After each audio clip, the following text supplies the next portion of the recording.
शुभविवाह या मालिकेच्या 23 मार्चच्या भागामध्ये भूमी आता खूप घाबरलेली असते आणि ती डॉक्टरांना सारखं विचारत असते, सांगा ना काय झाले नक्की बाबांना।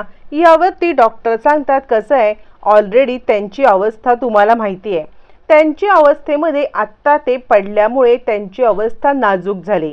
जर लवकरात लवकर ऑपरेशन आपण केलं नाही तर मात्र त्यांची चालण्याची जी थोडीफार आपल्याला आशा आहे ती क्षमता सुद्धा त्यांची चालण्याची पूर्णपणे निघून जाईल। त्यामुळे लवकरात लवकर तुम्ही त्यांचं ऑपरेशन नाही केलं तर खूप मोठा गोंधळ होऊ शकतो। इकडे नीलांबरी गळा काढते, अरे देवा कसं होणार।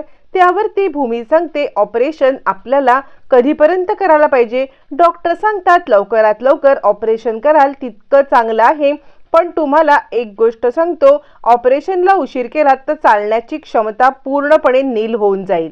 भूमी म्हणते साधारण किती खर्च येईल या सगळ्यासाठी। डॉक्टर सांगतात 4.5 लाखाच्या आसपास जाईल। नीलांबरी म्हणते काय 4.5 लाख, आणि नीलांबरी पुन्हा गळा काढायला लागते। आता भूमीला जबरदस्त धक्का बसतो, 4.5 लाख रुपये असे कसे मिळवणार, एकतर नोकरी गेलेली आहे, कुठून पैसे मिळवायचे। भूमी सांगते डॉक्टर आम्ही ना काहीतरी व्यवस्था करू, पण बाबांचं लवकरात लवकर ऑपरेशन करू। असं म्हणत भूमी डॉक्टरांशी बोलत असताना आता इकडे माधवराव म्हणतात, नाही मला काही ऑपरेशन वगैरे करायचं नाहीये, मला बिलकुल ऑपरेशन करायचं नाही। असं म्हणत माधवराव आता सांगतात की मला अजून कुणालाही बोज द्यायचा नाहीये। भूमी म्हणते बाबा काय बोलताय तुम्ही हे सगळं। यावरती माधवराव म्हणतात, हो एकतर ऑलरेडी आपल्याला किती प्रॉब्लेमला सामोरं जावं लागतंय, त्यात हे ऑपरेशन नाही मला ऑपरेशन करायचंच नाहीये। असं म्हणत ठरलेल्या प्लॅन प्रमाणे माधवराव ऍक्टिंग करायला लागतात। इकडे भूमी सांगते बाबा तुम्ही काळजी करू नका, मी काहीही करेन आणि या सगळ्यामधून तुमचं ऑपरेशनचा मी पैसे जमवेन, तुम्ही नका बरं काळजी करू। असं म्हणत भूमी बाबांना विश्वास देत असते। माधवराव मनातल्या मनात खूप उदास होतात, मला माहिती आहे भूमी बाळा या सगळ्याचा तुला खूप त्रास होतोय, पण काय करू, आई योगेश्वरी मला माफ कर, आत्तापर्यंत मी कधीही खोटं बोललेलो नाहीये, पण माझ्या या भूमीसाठी मला खोटं बोलावं लागते, खरंच आई योगेश्वरी तू मला माफ कर। असं म्हणत मात्र आता माधवराव स्वतःलाच माफी आई योगेश्वरीकडे मागत असतात। तोपर्यंत इकडे आकाश त्याच्या रूम मध्ये बसलेला असतो। रूम मध्ये बसलेल्या आकाशला भूमीसोबतच्या सगळ्या घटना अगदी डोळ्यासमोरून सरकत असतात। त्यावेळेला आकाशला खूप वाईट वाटतं, म्हणजे भूमीला किती काही सहन करावं लागतंय, तिला मिळवण्यासाठी मी प्रयत्न करतोय ते वेगळं आहे, पण तिला आठवत नसल्यामुळे होणारा हा सगळा त्रास तिला किती होत असेल असा विचार करत आकाश उदास बसलेला असतो। आणि तितक्यात तिथे आजी येते।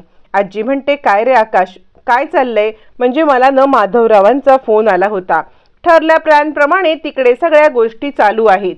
यावरती आकाश म्हणतो, आजी खरं सांगू का, तर मला न खूप त्रास होतोय, म्हणजे भूमीच्या बाबतीत मी जे वागतोय ना ते बरोबर की चूक हे काहीच मला कळत नाहीये। यावरती आजी म्हणते, हे बघ तू भूमीच्या बाबतीत वागतोयस त्याचा तुला त्रास होतोय हे सत्य मला समजतंय, पण हे तू तिच्या चांगल्यासाठी करतोयस की नाही। भूमीला आत्ता गोष्टी आठवत नाहीयेस, पण तू तिचा नवरा आहेस हे सत्य बदलणार आहे का।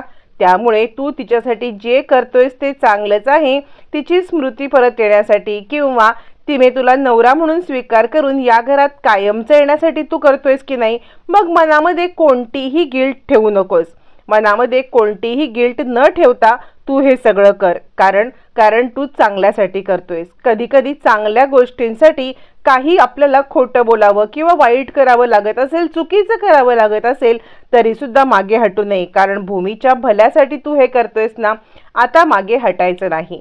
असं म्हणत आता आजी आकाशला बसवते आणि म्हणते, आई योगेश्वरी सुद्धा तुझं हे सगळे प्रयत्न पाहते आणि या सगळ्या प्रयत्नांना आई योगेश्वरी नक्की यश देईल, तू फक्त विश्वास ठेव बाळा।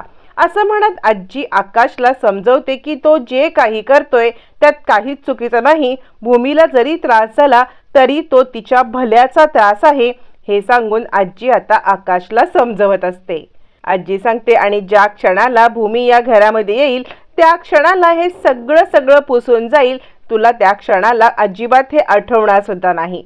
आकाश म्हणतो, खरं ना आजी, मी करतोय ते बरोबर आहे ना? आजी म्हणते, हो बाळा, मी तुला सांगते ना, एखाद्याच्या भल्यासाठी केलेली गोष्ट ही चांगलीच असते. आता मात्र इकडे रागिणी हे सगळं ऐकत असते. अच्छा, म्हणजे मला न सांगता ह्यांचा हा प्लॅन चालू आहे, तर भूमीला ह्या घरात आणण्यासाठी यांचा हा प्लॅन चालू आहे आणि मला सांगणं त्यांना महत्वाचं सुद्धा वाटलं नाही, असं म्हणत मात्र आता इकडे रागिणीला खूप राग आलेला असतो. तोपर्यंत इकडे आता भूमी जॉब शोधत असते. ती तिच्या ओळखीमध्ये प्रत्येकाला कॉल करत असते, कॉल करून, जेणेकरून तिला कुठेतरी जॉब मिळेल आणि जॉब मिळाल्यावर ती घरामधली आर्थिक परिस्थिती जरा तरी नॉर्मल होईल, हा विचार करत ती सगळ्यांना फोन करून जॉबसाठी आता विचारणा करत असते. पण तिला काही केल्या जॉब मात्र काही मिळत नसतो. मग मात्र आता भूमी अस्वस्थ होत असते. तितक्यातच दारावरती एक माणूस पालिकेकडून आलेला असतो. आता हे काय नवीन संकट म्हणून भूमी तिकडे पाहायला जाते. तोपर्यंत मात्र आता इकडे पालिकेचा आलेला माणूस एक लेटर देतो आणि म्हणतो, हे लेटर आहे ना, हे लेटर पालिकेकडून तुमच्या घरासाठी आलेलं आहे. आता भूमी ते लेटर घेऊन आत येत असताना प्रशांत माधवरावांकडे येतो आणि बाबा, आता हे काय नवीन? त्यावरती माधवराव म्हणतात, अरे ते ठरलेलं सगळं आहे, पण मला एक टेन्शन आले, ही सारखी फोन करते, हिला जॉब मिळून गेला तर? प्रशांत म्हणतो, मला पण खूप टेन्शन आलंय, जॉब मिळाला तर आपला पुढचा प्लॅन फ्लॉप होईल की? माधवरावांना टेन्शन येतं. प्रशांत म्हणतो, मी सांगू का आत्ता भूमीताईला त्या जॉब बद्दल? माधवराव म्हणतात, नको, अशा वेळी तिला संशय येईल. तितक्यात भूमी ते लेटर घेऊन येते आणि बाबा, पालिकेकडून कसलं हे लेटर आलंय, असं म्हणत ते लेटर उघडते. लेटर उघडल्यावरती त्या लेटरमध्ये या घराचा, राहत्या घराचा वर्षभराचा टॅक्स भरायचा राहिला असतो 45,000 रुपये. भूमी म्हणते, बाबा इतके पैसे? यावरती माधवराव म्हणतात, अगं वर्षभर तू कोमामध्ये होतीस, जेमतेम घर चालवत होतो आणि हा टॅक्स भरायचा राहिला, बरोबर आहे? यावरती भूमी सांगते, बाबा पण हे असे पालिकेवाले नोटीस वर्षभरासाठी पाठवायला लागले. यावरती माधवराव म्हणतात, मग वर्षभराचा टॅक्स बाकी राहिलाय म्हटल्यावर तिथे नोटीस पाठवणारच ना. नीलांबरी म्हणते, अरे देवा, आता काय करायचं? माधवराव म्हणतात, तू जरा शांत हो, मी आहे ना इथे, मी आणि भूमी बघून घेऊ काय करायचं ते, असं म्हणत माधवराव तिला आता गप्प करतात. मात्र नीलांबरीची ओव्हर ऍक्टिंग चालूच असते आणि हे सगळं चालू असताना नीलांबरीला नेमका रागिणीचा कॉल येतो. रागिणीचा कॉल आल्यावरती मग मात्र नीलांबरी विचार करते, या सगळ्यांची ही कटकट ऐकण्यापेक्षा मी त्या रागिणीशी 4 शब्द बोलून येते, असं म्हणत नीलांबरी फोन घेऊन बाहेर जाते. भूमी सांगते, बाबा आता काय करायचं? माधवराव म्हणतात, मला पण या सगळ्याचं खूप टेन्शन आहे. भूमी म्हणते, बाबा तुम्ही काळजी करू नका, कारण ना या सगळ्यामध्ये आपण काहीतरी सोय करूया, असं म्हणत भूमी आता इकडे माधवरावांना समजावते. पण काय सोल्युशन काढायचं या सगळ्याबद्दल भूमीला सुद्धा काहीच कळत नसतं.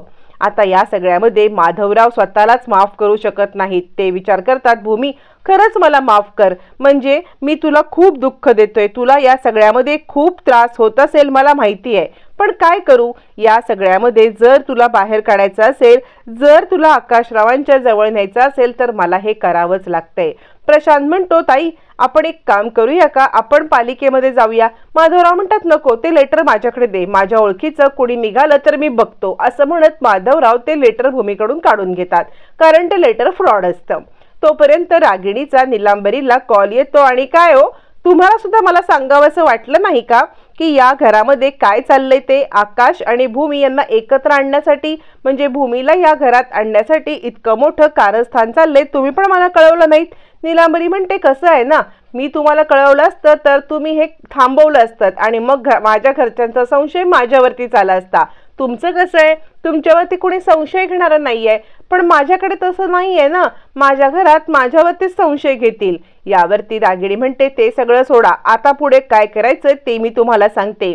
यापुढचा प्लॅन माझ्याप्रमाणे झाला पाहिजे, म्हणजे माझ्या घरच्यांनी पण मला सांगितलं नाही, हा म्हणजे इंटेन्शनली त्यांनी मला सांगण्याचं टाळलं नसेल, पण आकाशला मी इतकी महत्वाची वाटलेच नाही की त्याला मला हा प्लॅन सांगावा.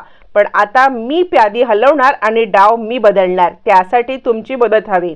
नीलांबरी म्हणते, बोला की, तुम्ही जे बोलाल ती मदत करायला मी तयार आहे, असं म्हणत नीलांबरी मदत करायला तयार होते.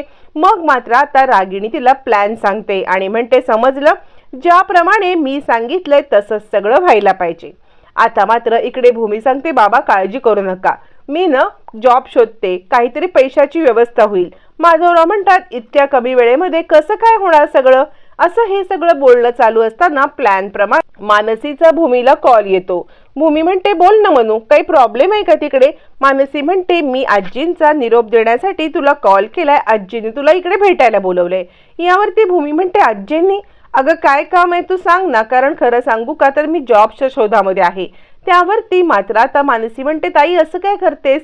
अगं आजींचं थोडं महत्वाचं काम आहे. भूमी म्हणते, अगं विचार की फोनवरती काय काम आहे ते. मानसी म्हणते, मला नाही हं काही माहिती, तू इकडे ये आणि आजींसोबत बोल. माधवराव म्हणतात, काय झालं भूमी? भूमी सांगते, आजींना काहीतरी महत्वाचं काम आहे. माधवराव म्हणतात, अगं मग जाऊन ये ना त्यांच्याकडे, काय म्हणतात ते ऐक तरी. भूमी सांगते, मनू ठीक आहे, मी येते थोड्या वेळात आजीला भेटायला. असं म्हणत भूमी आता आजीला भेटायला निघते. आता आजीने भूमीला जॉब ऑफर केलेली असते आणि भूमीला जॉबची गरज असते, कारण 45,000चा टॅक्स, 4.5 लाख रुपयाचं ऑपरेशन, या सगळ्यामध्ये नोकरी नसेल तर सगळं कसं होणार? म्हणून भूमी आजीकडे नोकरी स्वीकारते आणि पहिल्याच दिवशी आकाश आता गेरूने लक्ष्मीच्या पावलाने भूमीचं स्वागत करतो. भूमी आकाशची परत तू मेमे होते, पण आजी त्या दोघांना थांबवत भूमीची पावलं आता एका पांढऱ्या कपड्यावरती उमटवून घेते आणि मग भूमीचा रितसर गृहप्रवेश दुसऱ्यांदा झालेला असतो. आई योगेश्वरीच्या कृपेने भूमी पुन्हा एकदा घरात येते.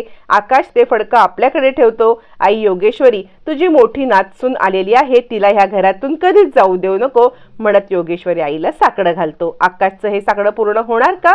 येणाऱ्या भागातच कळणार.